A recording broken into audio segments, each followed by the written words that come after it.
માનનીય કૃષિમંત્રીને પણ આમંત્રણ આપું છું કે એમણે એવું કીધું કે ખેડૂતો માટેની યાત્રા નીકળી છે, એમાં કોઈ ખેડૂતો જોડાતા નથી.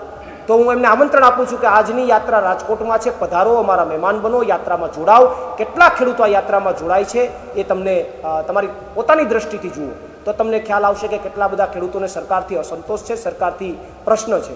એમણે એક વાત જે કરી ફરીથી હું દોહરાવું છું કે એવું કહે છે કે 2027ની ચૂંટણી અમે ખેડૂતોના મુદ્દે લડીશું. કયા મોઢે લડશું?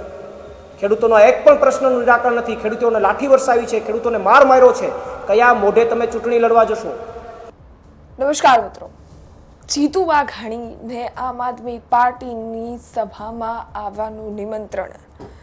આમ આદમી પાર્ટી છે જગ્યા જગ્યાએ હાલ ખેડૂતોને લઈ અને યાત્રા કરી રહી છે અને તેમજ પ્રવીણ રામના અધ્યક્ષતામાં આ યાત્રાનું આયોજન કરવામાં આવી રહ્યું છે. સૌરાષ્ટ્રના અલગ અલગ ગામોમાં જઈ રહી છે સભા અને તેમજ ખેડૂતોને જોડવાનો પ્રયત્ન કરી રહી છે. સૌરાષ્ટ્રમાં એક્ટિવ થઈ રહી છે આમ આદમી પાર્ટી છે. એમાંથી જ્યારે રાજુ કરપડાએ રાજીનામું આપ્યું ત્યારે આમ આદમી પાર્ટીને સૌરાષ્ટ્રમાં 100% ફટકો પડ્યો છે.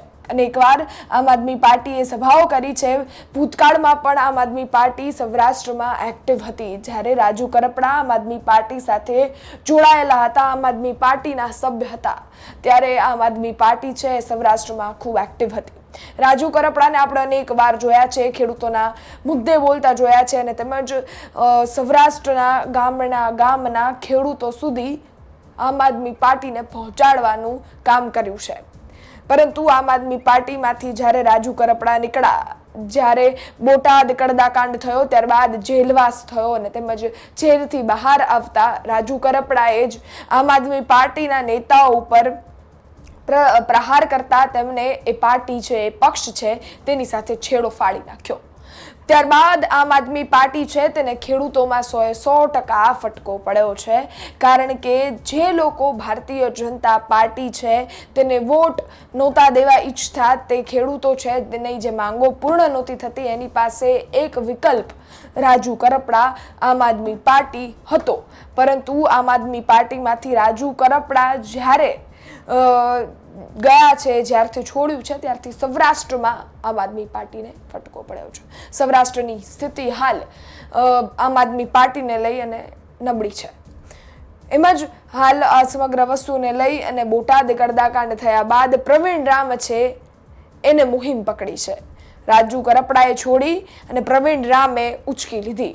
પ્રવીણ રામ છે ગામે ગામ જઈ રહ્યા છે હાલ અને અલગ અલગ જગ્યાઓએ જઈ અને તેમજ યાત્રા કાઢી અને સૌરાષ્ટ્રના અલગ અલગ ગામડાઓમાં જઈ ખેડૂતો સુધી પહોંચવાનો પ્રયત્ન કરી રહ્યા છે. ફરી એકવાર આમ આદમી પાર્ટીને ઊભું કરવાનો પ્રયત્ન કરી રહ્યા છે. તેમનો પ્રયત્ન છે ક્યાંક ને ક્યાંક સૌરાષ્ટ્રમાં આમ આદમી પાર્ટી છે એને ક્યાંક હવે એક્ટિવ કરી રહ્યું છે, એમ એક્ટિવ થઈ રહ્યું છે તેવું દેખાઈ રહ્યું છે. કારણ કે જે રીતે ખેડૂતો છે તેનું સમર્થન ભાંગ્યું આમ આદમી પાર્ટીમાંથી રાજુ કરપડા નીકળ્યા એટલે એક સીધી વસ્તુ છે. જે માણસ સ્વાભાવિક વસ્તુ છે, જે માણસ આપણી માટે લડતો હોય એ માણસ પ્રત્યે આપણી લાગણી હોવી એ એક ખૂબ સ્વાભાવિક વસ્તુ છે. રાજુ કરપડા છે એ આમ આદમી પાર્ટીમાંથી ખેડૂતો માટે લડ્યા છે એટલે ખેડૂતોનું સમર્થન આમ આદમી પાર્ટી કરતા રાજુ કરપડા પ્રત્યે વધારે હોય એ સ્વાભાવિક વસ્તુ છે. અને જો આમ આદમી પાર્ટીમાંથી રાજુ કરપડા નીકળે તો એ પણ સ્વાભાવિક વસ્તુ છે. એક પાકો વર્ગ જે રાજુ કરપડા લઈને ચાલતા હતા એ તેમની સાથે જ નીકળી જાય. પરંતુ આ બધી જ વસ્તુઓમાં હવે પ્રવીણ રામ એક્ટિવ છે. પ્રવીણ રામ ગામે ગામ જઈ રહ્યા છે અને ખેડૂતો સુધી પહોંચવાનો પ્રયત્ન કરી રહ્યા છે. આવનારા સમયમાં 2027ની ચૂંટણીમાં સૌરાષ્ટ્રને મજબૂત કરવાનો પ્રયત્ન અહીંયા થઈ રહ્યો છે આમ આદમી પાર્ટી દ્વારા. એમાં પણ ખેડૂતો સુધી પહોંચવાનો પ્રયત્ન થઈ રહ્યો છે.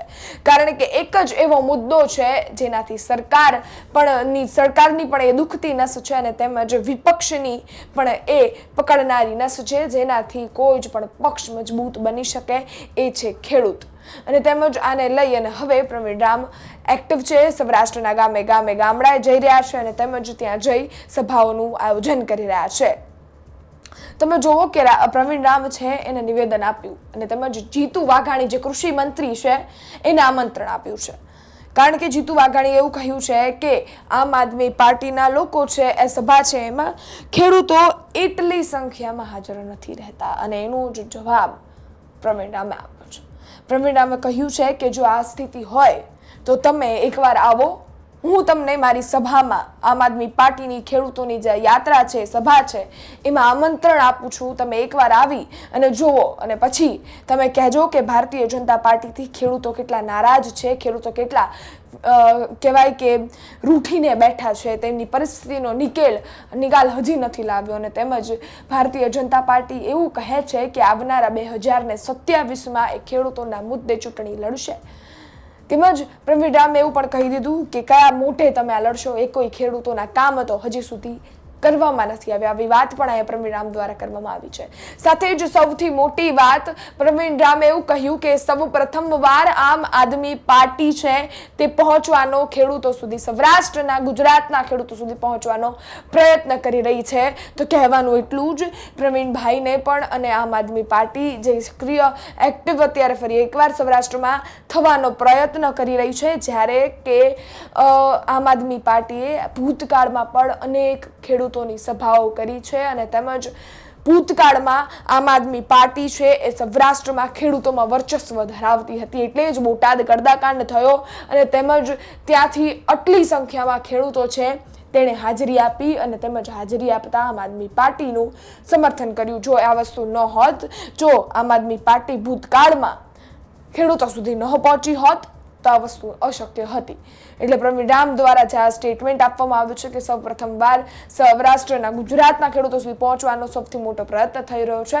તો ભૂતકાળમાં જે રીતે આમ આદમી પાર્ટી સૌરાષ્ટ્રના ખેડૂતોને લઈ, ગુજરાતના ખેડૂતોને લઈને લડી હતી અને તેમજ ત્યાં એક્ટિવ જોવા મળી રહી હતી, તે શું ખેર હવે આવનારા સમયમાં ચૂંટણી આવી રહી છે અને તેમજ આમ આદમી પાર્ટી પૂરેપૂરો પ્રયત્ન કરી રહી છે કે તે સૌરાષ્ટ્રમાં ખેડૂતો સુધી ઝાઝા પહોંચી શકે અને તેમજ ત્યાં જઈ ફરી એકવાર વિશ્વાસ જગાડવાનો પ્રયત્ન થઈ રહ્યો છે. આમ આદમી પાર્ટી છે તેને જીતુ વાઘાણીને તેમની સભામાં, રાજકોટમાં જે સભા પહોંચી છે અને તેમજ ત્યાં જઈ અને જીતુ વાઘાણીને આમંત્રણ આપવામાં આવ્યું છે. એક સ્વાભાવિક વસ્તુ છે, આમંત્રણ જ આપવામાં આવ્યું છે અને તેમજ આને લઈ અને કહેવાય કે મૂંગા મોઢે ઘા મારવાનો પ્રયત્ન થઈ રહ્યો છે.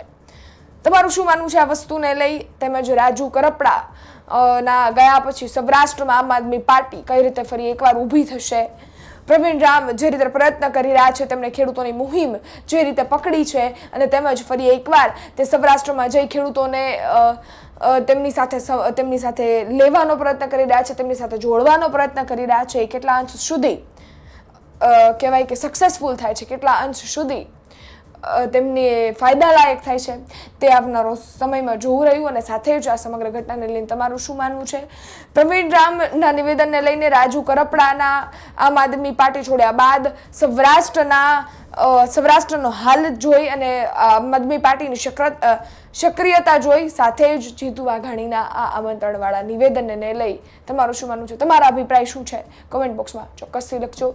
સાથે જ અમારી ચેનલ સબસ્ક્રાઈબ ન કરી હોય તો સબસ્ક્રાઈબ કરજો. અને હા, હજુ સુધી વિડીયોને લાઇક શેર ન કર્યું હોય તો લાઇક શેર કરજો.